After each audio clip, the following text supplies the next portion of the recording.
بصراوي نور سمانا وضاوي، خليجنا بصراوي نور سمانا وضاوي.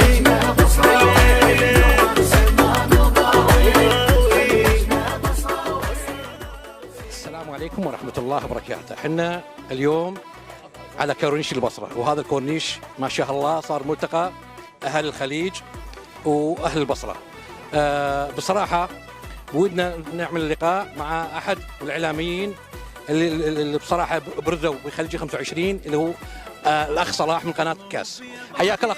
حياك الله، مساكم الله بالخير. الحمد لله طيبين فيكم.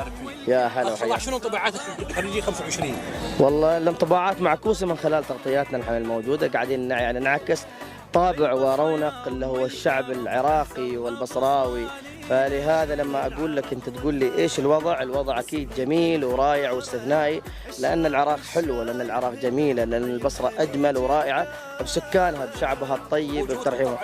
نحن كلنا مكملين لبعض اليوم، يعني نحن خلينا نقول الحضن الخليجي هذا نلم ونحضن الجميع ونقول لهم حياكم الله. وبالعكس لما نتكلم ونقول تعال ياي، يعني تعال ياي في بصرتكم والبصره بصرتكم. للامانه ان شاء الله نجيكم في الزبير. انا يقولون من الزبير شكلي صح؟ أنا مسؤول ترى في الزبير. والنعم والنعم. عزيز وغالي حبيبي يا حمد. يا ما شاء الله ما شاء الله. باذن الله، الله يحفظكم ويخليكم.